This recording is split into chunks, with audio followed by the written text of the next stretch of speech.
Jamás podrán sancionar el alma de un pueblo que derrotó a un imperio que tenía 300 años acá. The United States hit Venezuela with a large-scale strike early Saturday and said its president, Nicolas Maduro, had been captured and flown out of the country. Who is in charge here in Venezuela? The largest revenue source that funds the government of Venezuela is now controlled by the United States. If the purpose of the operation was to capture Maduro and bring him to justice, why does the United States need to take over the Venezuelan oil industry? Maduro, aguanta, el pueblo se levanta. Maduro, aguanta, el pueblo se levanta. Greetings and blessings, my good people, and welcome back to Curious Naked Diatribes. And holy crap, do I have an episode for you. As you know, I've been following very closely what's been going on since the January 3rd kidnapping of Venezuela's president, what I call a soft coup. And I want you to know all about it. I want you to know what a lot of corporate Western media don't want you to care about or even think about, but that impacts everyone in a major way. So I'm going to break down this episode into three major parts. First, I'll talk about the Maduro trial. You'll recall that Venezuela President Nicolas Maduro and the First Lady Celia Flores were kidnapped on January 3rd and taken to the United States, where they have been detained and are awaiting trial. Up until just recently, there's been virtually nothing about these political prisoners or their status or their trial. So I'm going to get you up to speed there. Next, I'll talk about the current vice president of Venezuela, Delcy Rodriguez, and the political tightrope she's been walking since this ordeal began. No easy task, given the salivating oil hounds on one side and the Bolivarian Revolution on the other. And finally, I'll talk about something else corporate media prefer to ignore: the geopolitical context of this international crime. Remember what Venezuela and its close allies were doing before this crime occurred. Nothing less than threatening the petrodollar, the very core of U.S. global hegemony. All coming up next.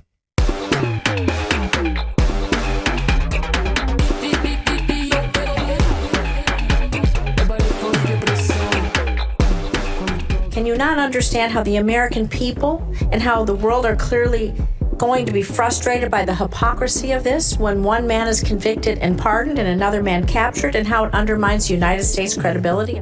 You really can't make this up. I mean, it sounds like something straight out of a James Bond film.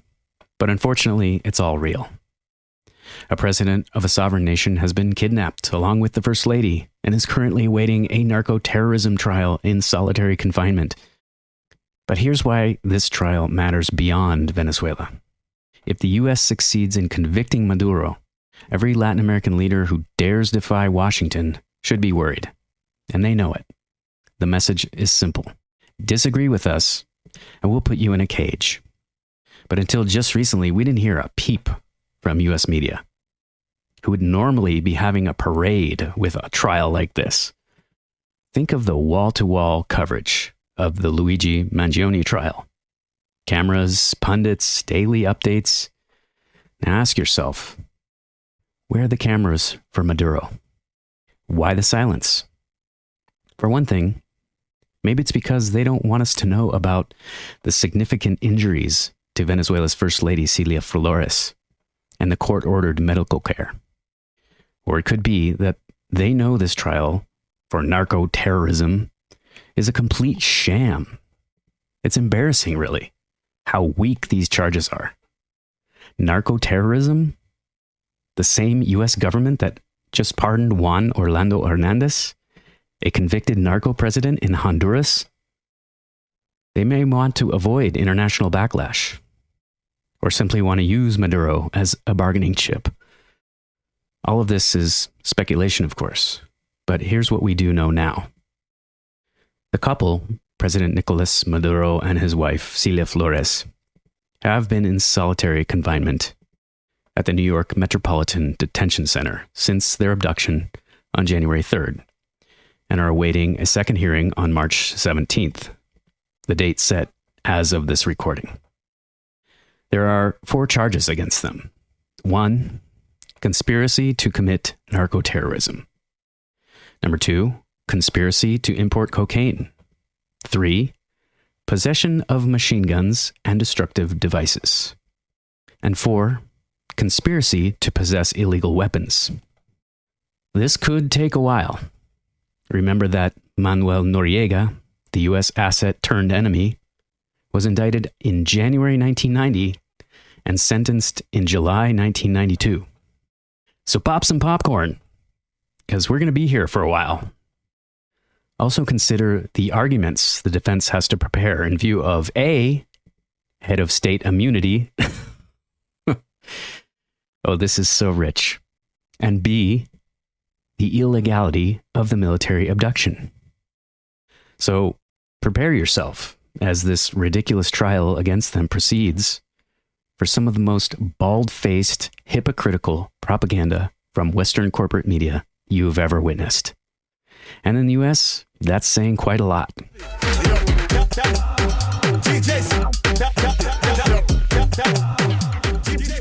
Now, in this next segment, I'd like to clear up some confusion that may be floating around out there. Delcy Rodriguez is not the acting president, nor the interim president of Venezuela, as our imperial propagandists would have you believe. She's the constitutionally recognized vice president, empowered by the Supreme Tribunal of Justice after Maduro's kidnapping. Despite all this other garbage about fraudulent elections in Venezuela you may have heard from imperialist rags like the New York Times, she is the one in charge. But I doubt that there's anyone on this planet who envies her position right now. On one side, you've got all these oil execs with eyes bulging and mouths drooling over their future profits. And on the other, you've got the Venezuelan people. You remember them. No, not the ones cheering from Miami, but the majority of them who still support Maduro and the Bolivarian Revolution. Who is in charge here in Venezuela? Are you in charge, or is President Trump in charge? Bueno, yo estoy encargada de la Well, I can tell you I am in charge of the presidency of Venezuela, as it's stated clearly in the Constitution of Venezuela. So yes, she talks tough, but talk is cheap when the empire controls your treasury. Then came Friday the 13th. Unlucky indeed for Venezuelan sovereignty. The U.S. Treasury Department's Office of Foreign Assets Control, OFAC, or OFAC, granted licenses to 5 major oil producers: BP, Chevron, Eni, Repsol, and Shell. Oh, and guess who's not included? That's right. China, Russia, and Iran. The bad guys, conveniently the very countries that were helping Venezuela escape dollar dependency. And you want to know the funny part? The U.S. doesn't even recognize Rodriguez as the legitimate head of state. So how can you negotiate? How can you deal with a government you don't even recognize? Secretary of State Marco Rubio admitted this directly. We have an issue we're working through on recognition. You have to recognize a government, but we don't recognize this government. We have to find some creative way legally to meet that standard. Creative is doing a lot of work there. Trump and the corporate press have given praise to Rodriguez for cooperating. Cooperating. You got that? Just like how a bank teller cooperates with the guy in a ski mask and a gun pointed at her face. Never mind the cold-blooded murder of Latin American democracy in broad daylight. What ICE agents do in the streets of Minneapolis, Uncle Sam's goon squad do in Caracas. Nothing to see here. Listen, these are thieves and murderers. The same thieves and murderers who sanctioned the country to within an inch of its life, hoping to make the economy scream, as the late Henry Kissinger so eloquently put it, are now putting on their superhero capes to swoop in and save the day. Kind of like a Disney movie. So how does the U.S. pull this off, right? I mean, how can they invade a country, kidnap its president, and then dictate terms to its replacement? The answer is something economists call exorbitant privilege. the unfair advantage the US gains because the dollar is the world's currency. Every country needs dollars to buy oil. That means every country depends on the US banking system. And that means when Washington says jump, even the countries that hate Washington ask, how high?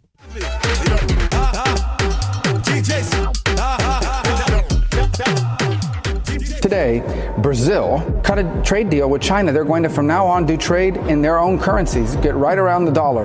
They're creating a secondary economy in the world, totally independent of the United States. We won't have to talk about sanctions in 5 years because there'll be so many countries transacting in currencies other than the dollar that we won't have the ability to sanction them. In our final segment, let's talk about BRICS.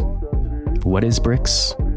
BRICS is an informal, fast-growing geopolitical bloc of emerging economies, originally Brazil, Russia, India, China, and South Africa, that aims to foster a multipolar world order, reduce dependence on the US dollar, and increase the influence of the global South.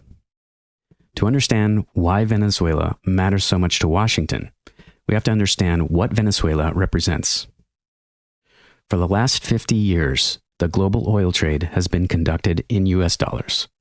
It's called the Petrodollar system, and it's the foundation of American global power. Countries need dollars to buy oil, so they hold dollars as reserves, which lets the US borrow cheaply and sanction anyone who steps out of line. But that system is cracking. Today, 20% of global oil transactions use local currencies instead of dollars. Inside BRICS, that number is over 60%. China now buys Venezuelan oil in yuan. Russia and China trade almost entirely in rubles and yuan. And more than 30 nations have expressed interest in joining BRICS and potentially moving away from the dollar. This is the backdrop to the soft coup in Venezuela. So you see, Maduro's real crime wasn't narco-terrorism. It was selling oil outside the dollar system and seeking BRICS membership. Washington saw a major oil producer defecting to the other side and, surprise, surprise, it responded with military force. But here's where it gets complicated. Just this week, Bloomberg reported that Russia, the country that led the de-dollarization charge, is now considering a return to the dollar as part of a potential Trump deal tied to Ukraine. If that happens, it would shatter BRICS unity and strengthen the dollar dominance. The message to countries like Venezuela would be unmistakable. You can run from the dollar, but eventually you'll have to come back. Rodriguez is now negotiating from a position of total weakness. The same U.S. that just kidnapped her president now controls her oil revenues. And her would-be allies in Moscow may be preparing to switch sides. This is, of course, a developing story, and we'll keep our ears to the ground. But that's the situation as of this recording. This is what empire looks like when it's cornered. It forces them to submit to its currency. I hope you've enjoyed this episode of Curious Naked Diatribes. And if you have, I hope you'll share it with someone you think needs to hear this. Until next time, remember, they're not just stealing oil, they're stealing sovereignty. And the only thing more powerful than their guns is our refusal to look away. Thanks for listening. Que todo sea amor. Walk tall, live free.